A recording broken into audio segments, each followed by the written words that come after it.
आज हम colloidal solution की जो लास्ट टाइप थी क्लासिफिकेशन की वो डिस्कस करने वाले हैं। इससे प्रीवियस वीडियो के अंदर मैंने 2 टाइप की जो क्लासिफिकेशन थी वो एक्सप्लेन कर दी थी। आज हम थर्ड टाइप पढ़ने वाले हैं, तो आइए देखते हैं। थर्ड जो क्लासिफिकेशन है ये on the basis of types of particles of the dispersed phase के ऊपर बेस्ड है। यानी type of particles of the dispersed phase, किस टाइप के पार्टिकल डिस्पर्स्ड फेज के अंदर यूज किए गए हैं उसके ऊपर बेस्ड रहेगी हमारी ये क्लासिफिकेशन। तो इसके ऊपर बेस्ड ये 3 टाइप की होती है। फर्स्ट वन है मल्टी मॉलिक्यूलर। मल्टी मॉलिक्यूलर से आप क्या समझते हैं? देखिए मल्टी मॉलिक्यूलर, अब यहाँ पे मैंने मल्टी वर्ड यूज किया है। ज्यादातर जो इनकी डेफिनेशन है वो इनके नाम में ही छिपी हुई रहती है। तो मल्टी का मतलब क्या होता है? यहाँ पे देखिए कि बहुत सारे a large number of atoms और स्मॉलर मॉलिक्यूल्स। लार्ज नंबर में एटम या फिर जो स्मॉल मॉलिक्यूल्स होते हैं कोलाइडल रेंज के अंदर, जिनका जो पार्टिकल साइज है, जो पार्टिकल साइज रहेगा वो कितना रहेगा? लेस देन 1 नैनोमीटर, यानी 1 नैनोमीटर से भी कम होना चाहिए। तो वो जो पार्टिकल है कोलाइडल रेंज के अंदर प्रेजेंट है लेकिन बहुत ही स्मॉल साइज के रहेंगे। तो बहुत सारे एटम्स या फिर ऐसे बहुत छोटे छोटे मॉलिक्यूल्स आपस में कंबाइन होकर क्या बनाएंगे? एग्रीगेट होंगे ये सारे। और एग्रीगेट जब होंगे, एग्रीगेट टुगेदर, तो क्या फॉर्म कर देंगे? कोलाइडल रेंज के अंदर एक जो मल्टी मॉलिक्यूलर टाइप है, यानी बहुत सारे छोटे छोटे जो मॉलिक्यूल्स होते हैं डिस्पर्स फेज के, वो आपस में कंबाइन होंगे, कंबाइन होके यानी एग्रीगेट होंगे। एग्रीगेट होके क्या करेंगे? वो कोलाइडल रेंज के अंदर सॉल्यूशन फॉर्म करेंगे। और इसी को हम क्या कह रहे हैं? Multi molecular colloidal sol. तो मल्टी मॉलिक्यूलर का मतलब आपको समझ में आ गया यहाँ पे कि बहुत सारे स्मॉल जो पार्टिकल्स हैं जिनका जो पार्टिकल साइज है वो लेस देन 1 नैनोमीटर रहेगा, वो आपस में कंबाइन होंगे, एग्रीगेट होंगे और कोलाइडल रेंज के अंदर उनका जो साइज रहेगा, जो एग्रीगेट होने के बाद जो रेंज आएगी वो कोलाइडल रेंज के अंदर प्रेजेंट रहेंगे। तो इस टाइप से जो सॉल्यूशन बनता है उन्हें हम क्या कह देते हैं? मल्टी मॉलिक्यूलर कोलॉइड्स कह देते हैं। फॉर एग्जाम्पल देखिए इसमें, जैसे गोल्ड सोल, इसके अलावा सल्फर है, S8 जो रहता है, सल्फर का जो सोल होता है वो भी किसका एग्जाम्पल है? मल्टी मॉलिक्यूलर कोलॉइड्स का एग्जाम्पल है, क्योंकि इसमें बहुत सारे जो एटम्स होते हैं वो आपस में कंबाइन होके क्या बनाता है? एग्रीगेट होके मल्टी मॉलिक्यूलर कोलॉइड फॉर्म कर देते हैं। ठीक है, तो इनके अंदर जो बेसिकली फोर्स काम कर रहा होता है वो वंडरवॉल फोर्स काम करता है। कौन सा फोर्स काम करेगा? वंडरवॉल फोर्स ऑफ अट्रैक्शन काम करता है यहाँ पे। अब मूव करते हैं हम सेकंड टाइप के ऊपर। सेकंड टाइप क्या है? यहाँ पे सेकंड जो है वो हमारा है मैक्रोमोलिक्यूलर कोलॉइड्स। मैक्रोमोलिक्यूलर कोलॉइड्स कौन से कोलॉइड होते हैं? अब इसके नाम से ही पता चल रहा है, यहाँ पे मैक्रो वर्ड यूज किया हुआ है। मैक्रो का मतलब होता है लार्ज साइज का, यानी लार्ज साइज के, मतलब आप ऐसे भी कह सकते हो बिग साइज जो है, काफी बड़े साइज के जो मॉलिक्यूल्स होते हैं वो यहाँ पर प्रेजेंट रहते हैं किसी भी सुटेबल डिस्पर्जन मीडियम के अंदर डिस्पर्ज होके क्या बनाएंगे?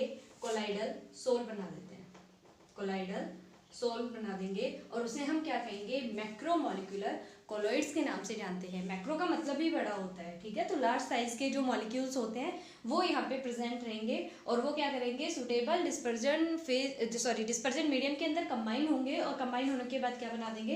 कोलाइडल सॉल्यूशन के अंदर कन्वर्ट हो जाएंगे। तो इस तरीके का जो कोलाइडल सॉल्यूशन बनता है वो मैक्रोमोलिक्यूलर कोलाइडल सोल होता है, ठीक है। लेकिन यहाँ पर जो कोलाइडल सोल बन रहा है, जो हम ये कह रहे हैं लार्ज साइज, इसका मतलब ये नहीं है कि ये कोलाइडल रेंज को पीछे छोड़ देगा, कितने भी बड़े साइज का हो, लेकिन इसका जो साइज है वो किस में रहेगा? हमेशा कोलाइडल रेंज के अंदर ही प्रेजेंट होना चाहिए, कोलाइडल रेंज के अंदर ही प्रेजेंट रहेगा, तभी इस टाइप के सॉल्यूशन बनेंगे, अदरवाइज नहीं बनेंगे। तो इसमें एग्जाम्पल देखिए क्या क्या है। एग्जाम्पल में आप लिख सकते हैं यहाँ पे स्टार्च, इसके अलावा सेलुलोज, जिलेटिन, है ना।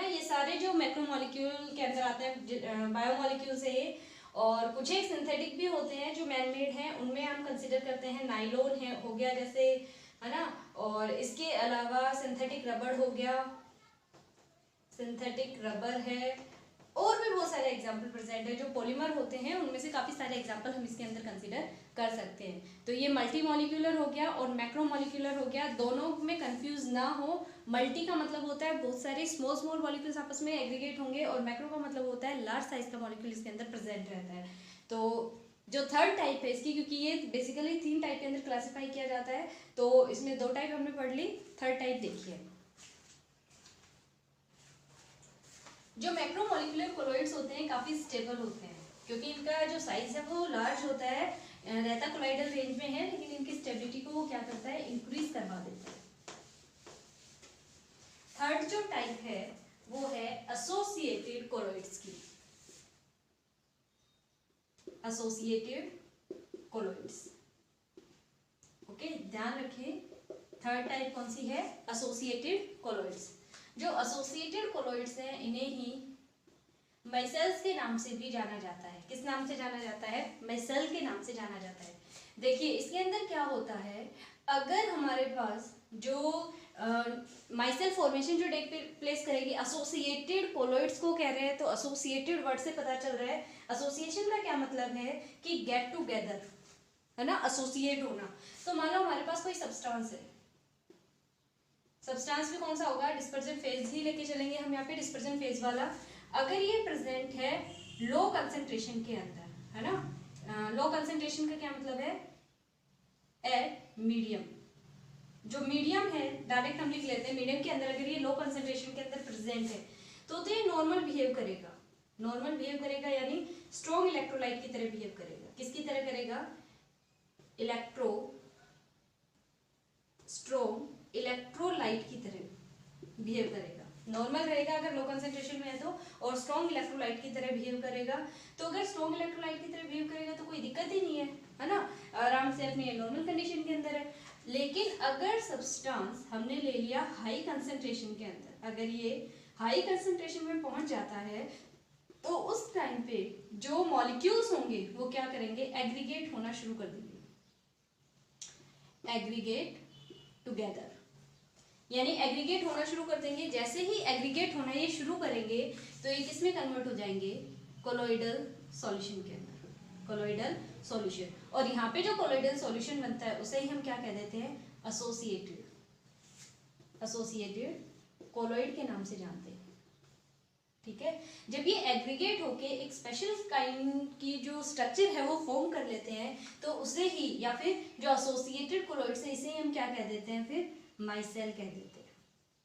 ठीक है, लेकिन माइसेल डायरेक्ट नहीं बनता, इसके लिए कुछ टर्म एंड कंडीशंस होती हैं। कंडीशन क्या है कि माइसेल फॉर्मेशन कब टेक प्लेस करेगी, इसके लिए 2 कंडीशन है। एक तो जो टेम्परेचर है वो क्राफ्ट टेम्परेचर के इक्वल होना चाहिए। कितना होना चाहिए, क्राफ्ट टेम्परेचर को फॉलो करेगा ये। इसे रिप्रेजेंट किया जाता है टी के सिंबल से, यानी वो टेम्परेचर जो अबोव क्राफ्ट टेम्परेचर रहेगा उसी के ऊपर माइसेल फॉर्मेशन टेक प्लेस करेगी। जो सेकंड कंडीशन है वो है critical myself concentration, critical myself concentration, इसे शॉर्ट में हम CMC भी लिख सकते हैं।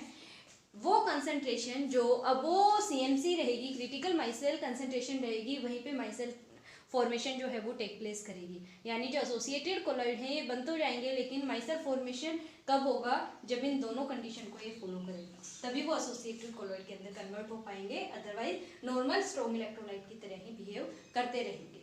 ठीक है, तो अब देखिए इसके अंदर जो एग्जाम्पल है वो कंसिडर करके देखते हैं हम। इसका जो एग्जाम्पल है वेल नोन है, आपने सोप के बारे में पढ़ा होगा, है ना, तो हम यहाँ पे सोप को डिस्कस करने वाले हैं। इसके एग्जाम्पल के अंदर जो सोप होता है वो इसका एग्जाम्पल है। सोप एग्जाम्पल क्या है इसके, सोप और जो डिटर्जेंट होते हैं, सिंथेटिक डिटर्जेंट, सिंथेटिक डिटर्जेंट, ठीक है, ये इसके गुड एग्जाम्पल है। सोप होता क्या है, सोप जो है ये देखिए fatty acid, sodium salt of sodium salt of fatty acid. Soap क्या होता है? सोप और डिटर्जेंट एसोसिएटेड कोलॉइड के एग्जांपल है। इसके अंदर जो सोप है वो sodium salt of higher fatty acid रहता है। और इसके अंदर हम एग्जांपल क्या कंसीडर करेंगे? देखिए इसको जनरली आप ऐसे लिख सकते हैं RCOONA। तो ये सोडियम सॉल्ट हो गया। हायर फैटी एसिड यानी ये जो चेन है R जो ग्रुप है ये काफी लॉन्ग रहेगा यहाँ पे। और एग्जांपल देख ले इसके, सोडियम सिट्रेट। सोडियम सिट्रेट जो है इसका फॉर्मूला रहता है C17H35COONA। या फिर हम इसके एग्जांपल में ले सकते हैं सोडियम पाल्मिटेट। पाल्मिटेट भी ले सकते हैं। इसका क्या रहता है? C15H31COONA।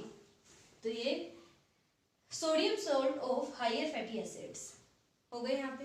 अब देखिए इसकी cleaning action, micelle formation take place कैसे करेगी यहाँ पे? जब हम इसके अंदर जो सोडियम सिट्रेट या फिर सोडियम पाल्मिटेट लेके चलते हैं सोप के एग्जांपल के अंदर, तो आप इसका डायग्राम भी बना सकते हैं। इस तरीके से मैं यहाँ पे लाइन डायग्राम बना रही हूँ। काउंट कर लेते हैं 1 2 3 4 5 6 7 8 9 10 11 12 13 14 15 16 और 17। और यहाँ पे कार्बन रहेगा डबल बॉन्ड OONA के साथ में। ठीक है, देखिए मैंने यहाँ पे लिया है सोडियम सिट्रेट क्योंकि मैंने C17 की चेन बनाई है, तो C17H35 हो गया और COONA यहाँ पे प्रेजेंट है। इसके अंदर दो तरीके के पार्ट होते हैं। ये वाला जो पार्ट है ये रहता है हाइड्रोफोबिक पार्ट रहता है। और ये जो पार्ट होता है ये होता है हाइड्रोफिलिक नेचर का रहता है। यहाँ पे दो टाइप के पार्ट हैं। इसके अंदर जो सोडियम सिट्रेट का एग्जांपल लिया है हाइड्रोफोबिक पार्ट, जो लॉन्ग की कार्बन जो चेन है ये हाइड्रोफोबिक नेचर की रहती है। और जो ये फंक्शनल ग्रुप है COONA है ये हाइड्रोफिलिक नेचर का रहता है। तो जो हाइड्रोफोबिक पार्ट है इसे टेल पार्ट कहा जाएगा। ये टेल पार्ट हो गया इसका। और ये कौन सा है? हेड पार्ट है। ये हेड पार्ट हो गया इसका। तो देखिए हाइड्रोफोबिक का मतलब हमें पता है कि लिक्विड हीटिंग है। ये मैंने आपको बताया था कि जो हाइड्रोफोबिक वर्ड है, हाइड्रो किसके लिए है? यहाँ पे लिक्विड के लिए। हाइड्रो का मतलब क्या होता है? वाटर होता है, वाटर है ना। और फोबिक का मतलब क्या होता है? हीटिंग। और यहाँ हाइड्रोफिलिक वर्ड यूज किया है। हाइड्रो का मतलब क्या होता है? वाटर। और जो फिलिक वर्ड है इसका मतलब क्या होता है? लविंग। यानी ये जो हेड पार्ट है ये तो लिक्विड लविंग, वाटर लविंग है, और जो ये टेल पार्ट है ये वाटर हेटिंग पार्ट है। तो अब जब क्लीनिंग एक्शन देखते हैं हम इसका, तो देखिए किस तरीके से होगा। कोई भी जो क्लॉथ वगैरह है जिसके ऊपर भी डर्ट पार्टिकल प्रेजेंट है, जैसे देखिए यहाँ पे इस सरफेस के ऊपर कोई भी oil, grease, dirt particle present है। ओके, जब हम इसके ऊपर सोप अप्लाई करते हैं तो जो ये सोप के मॉलिक्यूल्स होते हैं इसके अंदर ये तो पोलर पार्ट हो गया है ना, जिसके ऊपर चार्ज जनरेट हो सकता है, जैसे Na पॉजिटिव O नेगेटिव इस तरीके से हो सकता है। लेकिन ये नॉन पोलर रहेगा, इसके ऊपर किसी तरीके का कोई भी चार्ज जनरेट नहीं हो सकता। तो ये क्या करते हैं, इस तरीके से इसके सराउंडिंग में आके अरेंज होना शुरू कर देते हैं। ओके, जो टेल पार्ट रहता है वो ग्रीस के साथ, डर्ट पार्टिकल के साथ जाके अटैच हो जाएगा, और ये जो हेड पार्ट होता है ये अवे फ्रॉम द डर्ट और ग्रीस रहेगा। तो जैसे ही वाटर जो है हम इसके ऊपर डालेंगे तो वाटर भी कैसा होता है? पोलर नेचर का होता है। ये इस हेड पार्ट के साथ, जो पोलर वाटर है ये इस पोलर हेड पार्ट के साथ इंटरेक्ट करेगा और इसे अपने साथ लेके चला जाएगा। तो जैसे ही यहाँ से जाएगा तो जो टेल पार्ट है ये हाइड्रोफोबिक नेचर की थी, और यहाँ पे जो ग्रीस वगैरह, ऑयल वगैरह जो यूज किया हुआ है वो भी हाइड्रोफोबिक नेचर का है। तो वो क्या करेगा, जैसे ही वाटर मॉलिक्यूल इस सोप को अपने साथ लेके जाएंगे, सोप मॉलिक्यूल को, तो उस टाइम पे ये क्या करता है, कुछ ना कुछ अमाउंट में जो टेल है ये अपने साथ कुछ ना कुछ अमाउंट के अंदर इस डर्ट पार्टिकल को, सारे जो है कुछ कुछ थोड़े थोड़े अमाउंट के अंदर जो डर्ट पार्टिकल है उन्हें अपने साथ लेके यहाँ से रिमूव होना शुरू करेंगे। तो इस तरीके से ये जो सर्कुलर अरेंजमेंट होती है एक स्पेसिफिक नेचर की, इसे हम कहते हैं माइसेल फॉर्मेशन। ये माइसेल फॉर्मेशन टेक प्लेस कर गई, यानी जो जितने भी मॉलिक्यूल थे वो आके एसोसिएट हो गए एक जगह के ऊपर, और एक सर्कुलर फॉर्म के अंदर ये स्ट्रक्चर को फॉर्म कर लेते हैं। तो इस तरीके से जब ये यहाँ से रिमूव होता है तो क्या होगा, सारे के सारे जो सोप पार्टिकल है ये अपने साथ कुछ ना कुछ अमाउंट में, लिटिल अमाउंट के अंदर भी अगर ये डर्ट पार्टिकल को लेके जा रहे हैं, ग्रीस पार्टिकल को लेके जा रहे हैं, तो आप देखेंगे कुछ टाइम के बाद ये बिल्कुल नीट एंड क्लीन निकल जाता है और जो हमारा सोप है वो वाटर के साथ चला जाता है, ठीक है। और डर्ट भी जो है वो क्लीन हो जाती है क्लॉथ के ऊपर से। तो इस तरीके से जो क्लीनिंग एक्शन है इसका वो काम करता है। और जो माइसेल फॉर्मेशन की हम बात कर रहे थे, तो यहाँ पे ये माइसेल फॉर्मेशन टेक प्लेस करके दिखा रहा है, ओके। तो ये इसके अंदर एक इम्पोर्टेंट पार्ट था जो हमें पढ़ना है अच्छे से। तीनों टाइप की जो क्लासिफिकेशन है वो, साथ में सोप और डिटर्जेंट जो है इसके एग्जाम्पल रहेंगे, और इसका जो कौन कौन से सोप के अंदर एग्जाम्पल लेते हैं, इनका क्या क्लीनिंग एक्शन रहेगा, ये सारा आपको पढ़ना पड़ेगा। इसके अलावा डिटर्जेंट्स के टाइप भी हैं जो आप इसके अंदर इंक्लूड कर सकते हैं, अगर पढ़ना चाहें तो बहुत अच्छी बात है। अदरवाइज आगे एक यूनिट के अंदर और आपको दोबारा से पढ़ाए जाएंगे तो आप वहाँ भी पढ़ सकते हैं।